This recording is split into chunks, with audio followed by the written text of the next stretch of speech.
Whenever I'm asked the question, how much of my wealth should I allocate to gold? I usually advise that a person should only buy so much gold as their level of understanding allows. In other words, the decision is a very personal one, but a person should never buy a great deal of gold without really understanding its nature.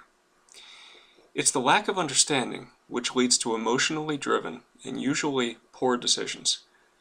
Few who live in the Western world own any gold, and even fewer understand gold. And I can tell because most of the questions that I receive and the commentary that I've heard is related to the topic of where is the price of gold going to be next week, next month, or next year? And lately, questions and commentary has focused on why has the price of gold dropped? I was listening this week to an excellent interview with Ian McAvity, who is a market veteran of 40 years and a true student of gold. He made a comment that I think strikes at the heart of the matter, and that comment was, quote, "Those who fret the decline in the gold price don't really understand gold," end quote. I will repeat this comment again so that you can let it sink in. Those who fret the decline in the gold price don't really understand gold. I'd like to spend a video discussing this concept because it reveals a tremendous amount of wisdom about the nature of wealth. I won't be putting up any graphs, statistics, or equations, just providing a discussion about the nature of gold. Please feel free to ask questions or start your own discussion in the comments section. After all, we're all here to learn from each other. One of the reasons why we in the Western world no longer understand gold is that we've been trained to do all of our mental calculations in dollars. Stop to think about it for a moment. You probably know the approximate price in dollars of hundreds of items that you purchase on a regular basis. How much is a gallon of gas? Depending upon where you live, it will be in the neighborhood of about $3 per gallon. How much is a gallon of milk?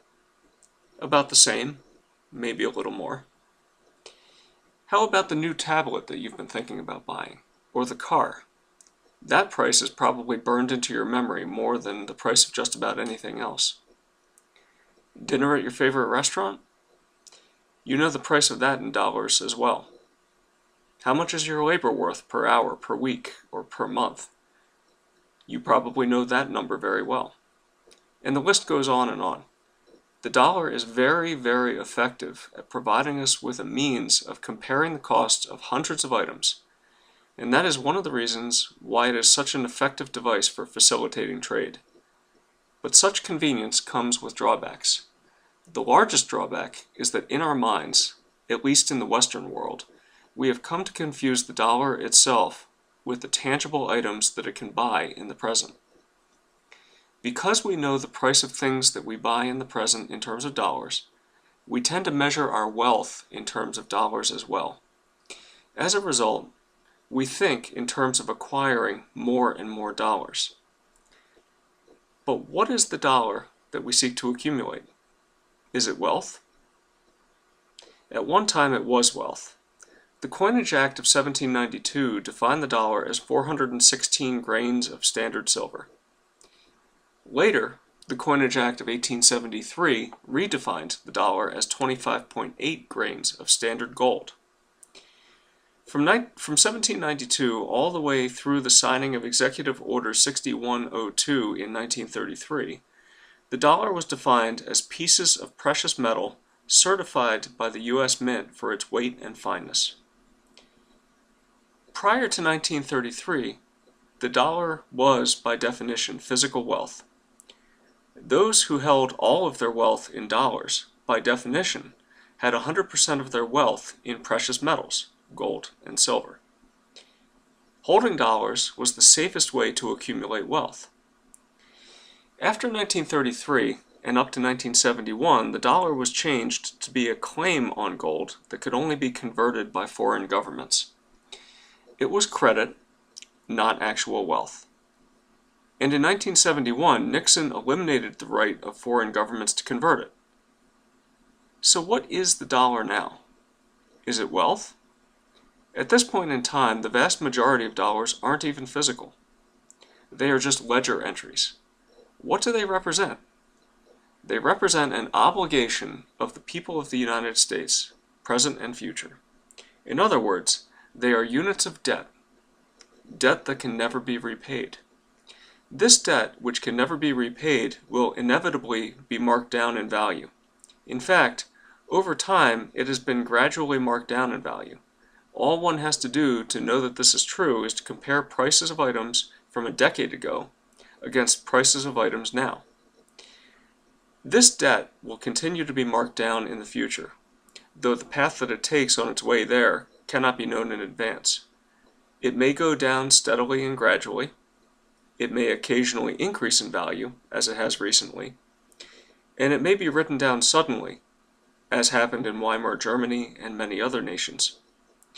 It's impossible to know what the value of this debt that we call the dollar will be a year from now, let alone 10 to 20 years from now. So why do we continue to measure our wealth in terms of dollars and judge our investments based upon their ability to provide us with more of them? The reason we do so is simply because our everyday experience is in dollars. We get paid in dollars. We buy our groceries in dollars. We pay our mortgage, if you have one, in dollars. We use dollars to buy movie tickets and dinner out. And so we treat wealth accumulation and dollar accumulation as if they are the same thing. We're even taught that as we approach retirement, we should have most of our wealth in nice, safe U.S. Treasury bonds, which will pay us a reliable stream of dollars in the future. Pension funds are loaded with these Treasury bonds. But a debt instrument that is guaranteed to pay a person in other debt instruments, which can never be repaid, is certainly a strange notion of wealth. Wouldn't you agree? And yet, our brains are wired to think in dollars and measure our wealth in dollars.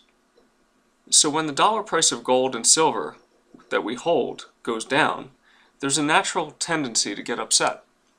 After all, our wealth has declined, right? And here lies the crux of the issue.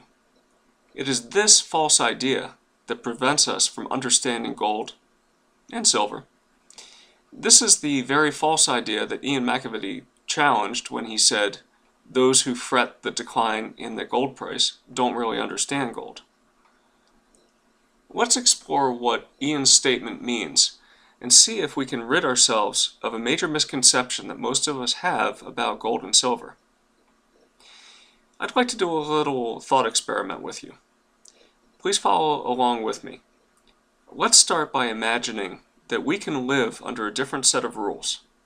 Let's imagine that everything that we buy can be easily stored and will last forever. It's a strange thought to hold, I know, but it will be important to allow ourselves to briefly entertain this thought in order to get to where I'd like for us to go. So with this thought in mind, we can imagine buying a lifetime supply of food and not having to worry about where to put it and not having to worry about it spoiling. We can buy all of our heating oil or natural gas that we need to heat our homes that will last for the rest of our lives, and it will just be there when we need it. We can buy a lifetime supply of clothing, and it will just sit in storage and never go out of style. You can extrapolate this thought to any good or service that you think you might need. Let your imagination run wild. What a great world this would be, wouldn't it? It would completely change the way that we plan for retirement. All we would need to do to plan for a successful retirement is to know ahead of time what it will be that we will need to buy, and just buy it now and store it. Once we have our stock of items, we are guaranteed that they will be there for us in the future when we need them. Now imagine that you have bought all of these items that you will need for the rest of your lifetime. You're pretty much set. You have no use for anything else, and so you announce your retirement at work and you start your carefree retirement. Take just a moment and think about how wonderful this would be. Now, keep yourself in this frame of mind, and I will ask you a question that I'd like for you to think about. If you have a ready stock of all of the items that you will need to consume in retirement, do you care about the value that another person places on those items? Suppose over the course of accumulating these items, you paid 1 million of these unpayable debt units, called dollars, and then someone comes along after you've accumulated your stock and tells you that now it would cost you 1.5 million unpayable units of debt. You would probably breathe a sigh of relief that you had accumulated the items when you did, but the change in how many dollars it would take to buy the whole lot again will not change your life in the least. What if instead a person comes along and tells you that the whole stock of your accumulated wealth will now only cost 900,000 of these unpayable units of debt? You may consider with a little bit of frustration that had you timed your purchases right, it might have cost you less. But again, it will not change your life in the least. You still have a stash of everything that you will need to live in comfort for the rest of your life. Okay, back to reality. We do not live in a world where it's possible to simply accumulate all of the items that you will need in the future and store them forever. The world simply doesn't work that way. Food spoils, clothing goes out of style, cars wear out, houses need maintenance, fuel is impossible to store in large amounts, and so we need another way to accomplish the task of providing for our future needs. Our current way of thinking in the West is that the best way to accomplish our goal of providing for our futures is to accumulate the obligations of others. We have pensions, which are funded with these obligations. Social Security is one big pile of obligations. We are taught that as we near retirement age, our 401k should be heavily invested in these obligations. But as I've stated, and I hope you agree with me, these obligations are unpayable in real terms, and they will continue to be written down in value over time. They may at some point be written down in value considerably and without warning. Obviously, accumulating the unpayable obligations of others is a risky way of accumulating the wealth that you will need in the future. But is there an alternative? Yes, there is. It's time for another mental experiment. This time, let's live in the real world, where most of the items that we will need in the future are either perishable or too bulky to store. Imagine, though, that there was an item or two that everyone valued that did not suffer from the drawbacks of spoiling or taking up too much space. Let's pretend that these items, while always costing a different number of unpayable debt units day to day, month to month, can be traded for a relatively constant amount of food, or gasoline, or clothing, or what have you. These couple of items are real game changers. Rather than attempting to hoard a lifetime supply of items for direct consumption, you can accumulate just those items that are easy to store and don't spoil, with the full knowledge that when the time comes, you'll know how many of these items you will need to trade for the items that you will need at that time. You can calculate right now how many of these special items you will need to accumulate over the course of your life in order to provide for your future well-being in retirement. Do such items exist in the real world? No, not really. Well, we do have a few items that are very close to fitting the bill. I have shown you that over the past 150 years of available data, gold and silver have maintained their price relative to other consumption-based items. In fact, gold has actually appreciated by a couple of % per year on average in terms of the quantity of perishable items that it can be traded for. Is the relationship constant? No, but it's close enough to make gold and silver ideal for wealth accumulation. They are easy to store, they don't spoil, and if purchased at times when they aren't overvalued, can be counted on to buy you the things that you will need in the future. And so, let's suppose that you choose to use gold and or silver as your proxies for wealth. You sit down and calculate what you will need to buy in retirement and determine how much gold or silver that equates to in the present. Let's suppose that you do the calculation and decide that 300 ounces of gold is what you will need to accumulate. Depending upon your lifestyle and your assumptions, you may come up with a larger total or a smaller one, but let's use 300 just now to anchor our thoughts together. Month after month, you are paid a certain number of units of unpayable debt. Some of them you transfer to others to use to buy items that you need to consume right away. The rest of them you trade for gold. You do this each and every month without fail. And after many years have passed, you are about halfway through your career and have accumulated 150 ounces of gold. You've worked very hard to get to this point, and you're very pleased with your accomplishment. But at the same time, you're also very worried. Because you see, over the past few years, the price of gold, expressed in terms of the number of unpayable debt units needed to buy an ounce, has dropped considerably. It now takes 30% fewer unpayable debt units to buy an ounce of gold than it did 3 years ago. Psychologically, this has taken a toll on you, and it's taken an even bigger toll on your spouse. You feel much less wealthy. You decide to sit down with your spouse and see how many more years you're likely to need to work as a result of losing so much of this wealth. The thought of what you might conclude fills you with dread. Maybe you'll even have to work until you die. You tally up the costs of all of the things that you typically buy in a year: food, clothing, maintenance items, gasoline, healthcare, and translate it into a price in terms of unpayable units of debt.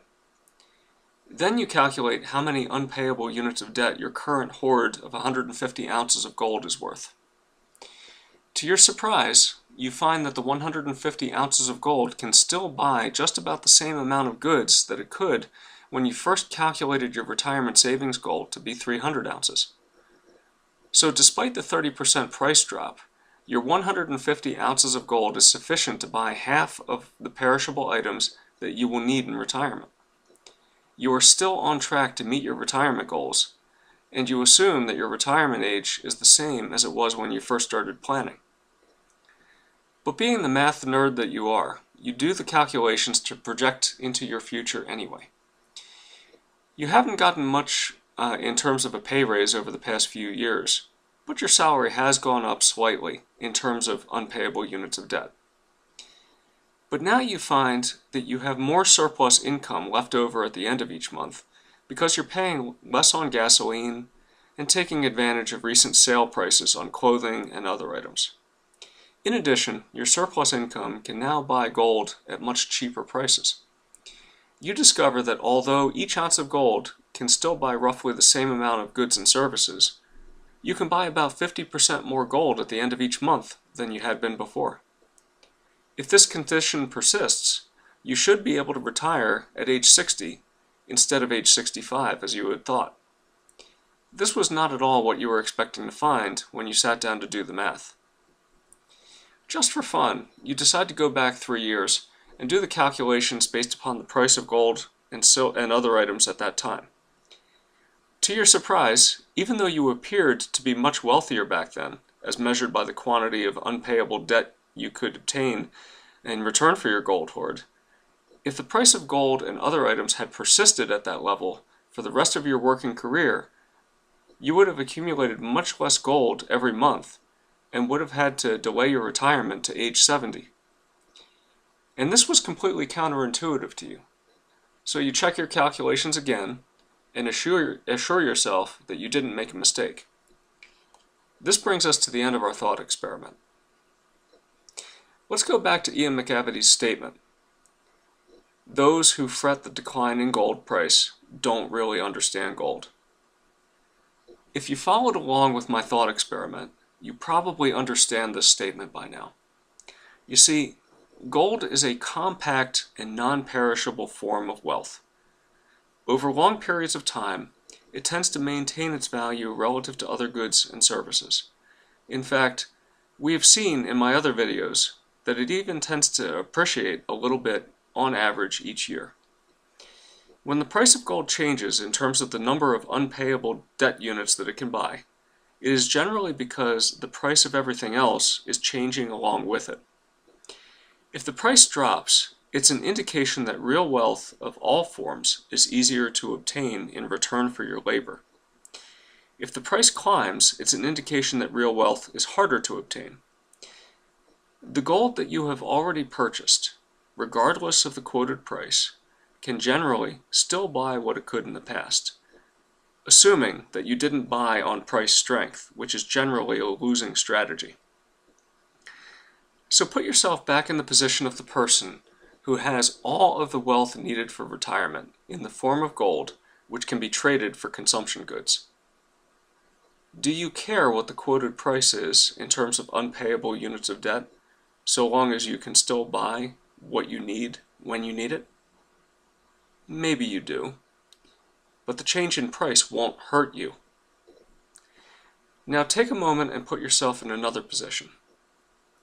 Instead of accumulating gold, let's say you decided to accumulate U.S. Treasury bonds, as you were instructed to do, which are really just debt-denominated instruments that are denominated in more unpayable debt. How secure do you feel when you see the price of goods that you need to buy fluctuate by 20 to 30%, with a gradual and persistent general tendency to go up in price?